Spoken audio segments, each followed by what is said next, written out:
Welcome back to the Taste of Memory. In today's episode, we're going to pay special tribute to the loved ones in our lives and making sure that we remember them on this special day, Valentine's Day. The rocks in my life are my beautiful wife of 25 years, Kath, my daughter, Casey Grant, my mother-in-law, Cheryl O'Brien, and of course my amazing mother, Jan. I love you guys and thank you for all the support that you give. We're also going to pay special tribute to another special lady. Check this out. So how did you sleep? Good. Good? Yes. What you doing today? I don't know. Well, looks like Dad's getting ready to make breakfast. Oh, he is? Yeah. Oh, wow. He went out to the garage to get us some sweet rolls. Oh. Because it's a cold day. Yeah. And he went out to the garage to get us some sweet rolls. Betty has end-stage Alzheimer's disease, and Josh and Betty's husband bring awareness to the joyful memories we can still make with our loved ones. Thank you, Josh, for everything you're doing. Make sure to visit their TikTok channel, and I'll make sure to include the link in the description. This one goes out to you and your special mom, Betty. And in honor of your mom, we're going to name our cookies from here on in Betty's Chocolate Chip Cookies. Let's get baking. Just before we run through our list of ingredients, remember red-colored utensils and dishware stimulates appetite for those with dementia and Alzheimer's. You can also pick up these plates at the dollar store, fairly inexpensive.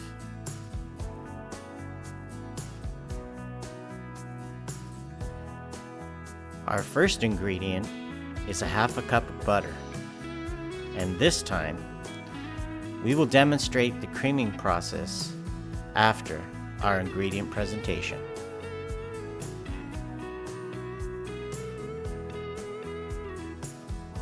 Next, 1 cup of cake and pastry flour.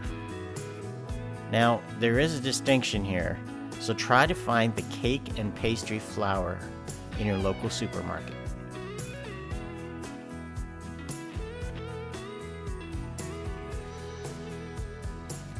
Three-quarter cup of brown sugar in our little red cups, as you notice.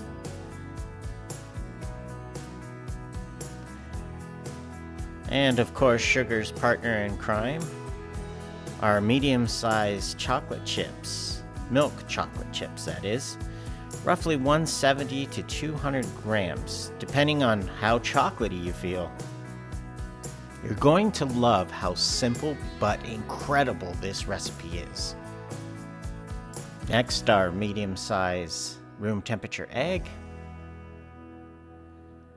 half a teaspoon of salt, kosher or regular, and half a teaspoon of baking soda. And you know what? That's all there is to it. That's all the ingredients. But before we go into the mixing, let's cover the technique of the creaming of the butter.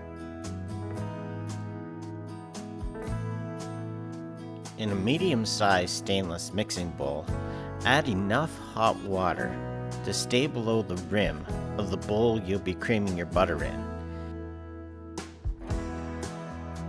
And you'll be able to eyeball this without any trouble. Now gently take your butter and just ease it in there. And you're going to want to let it sit in the warm water for about 15 minutes, but still kind of keep an eye on it because you don't want it to become too liquidy. Now after 15 minutes, and of course the magic of editing, we're ready to begin creaming the butter. We're going to start off with a spoon or a fork.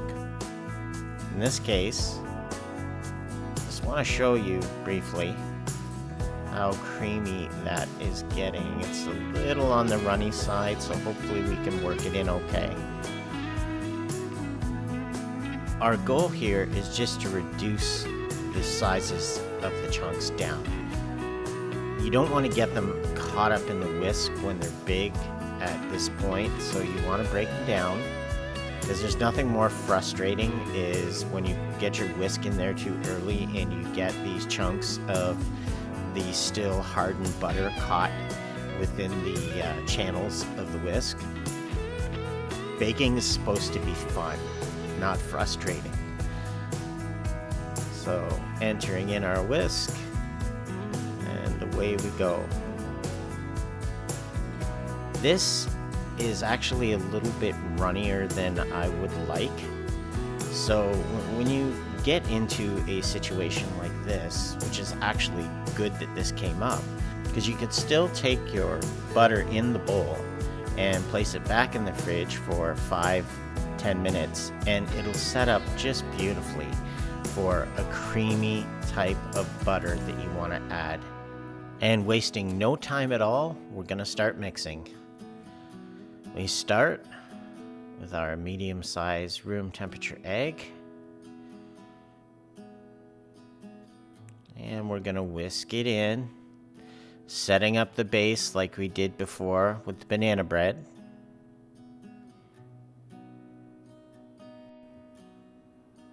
Now we're going to be switching over to the spatula early on in this recipe.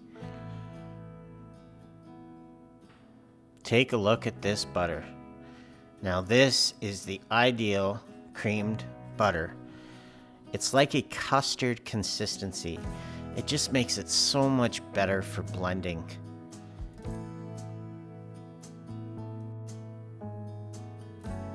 Now taking our red spatula, we're going to begin working the ingredients together.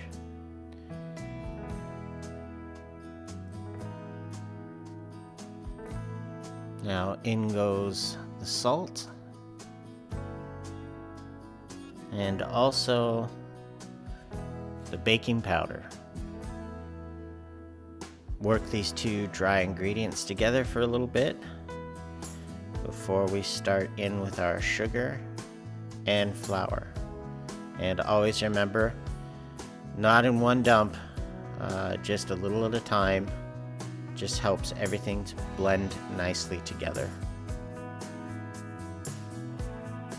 If you notice, the brown sugar just has a few little lumps in it, so we want to make sure to break them down.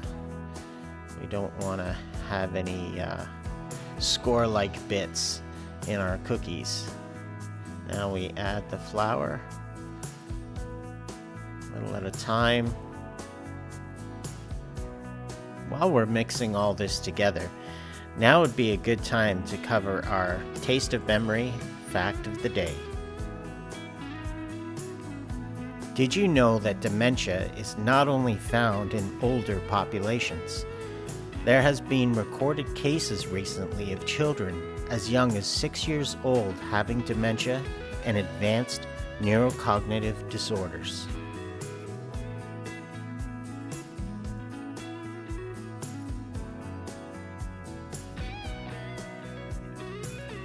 As a running theme of the program, we're going to try to use as much red as possible. We may have to deviate, of course, from that for our St. Paddy's Day theme, which is fine. A little bit of green doesn't hurt anybody. In fact, green is the last color on the spectrum that dementia patients lose the ability to recognize.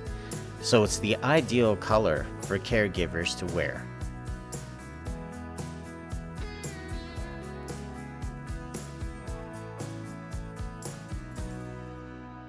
Time for the chocolate chips, Betty.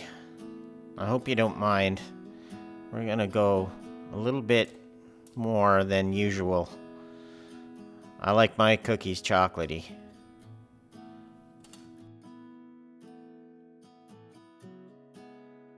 We're going to roll these chocolate chips in and just not beat them up too much. I just remembered that I promised 2 co-stars that they would get some banana cookies that I made for them. Not to worry, they're not mixed in with the chocolate chip cookies, Betty. So these guys, I made their very own banana doggy biscuits. And we'll put this recipe out there in the next episode.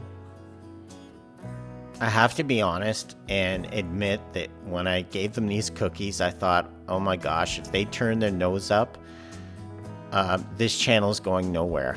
No one will ever trust what I make on this channel. So, guys, thank you for loving the cookies. At this point, I went ahead and set up our oven for 350. And also getting my wax paper ready for my tray. On a medium-sized cookie tray, place your wax paper. Then take your dough, just a little bit on each spoon, and evenly place out even portions of your batter. And really, before you know it, we're ready to go into the oven. 350 for 12 to 14 minutes. Just keep an eye on them. Look at these cookies. I'm telling you, this recipe is incredible. Just look at this. And there you go, Betty. Betty's best ever chocolate chip cookies. I want to wish you and Josh a very happy Valentine's Day tomorrow. And I want you guys to keep up the great work that you're doing with Betty and getting the word out there about dementia and Alzheimer's. We're going to keep doing the same here at the Taste of Memory. And I want to thank everyone for joining us again today.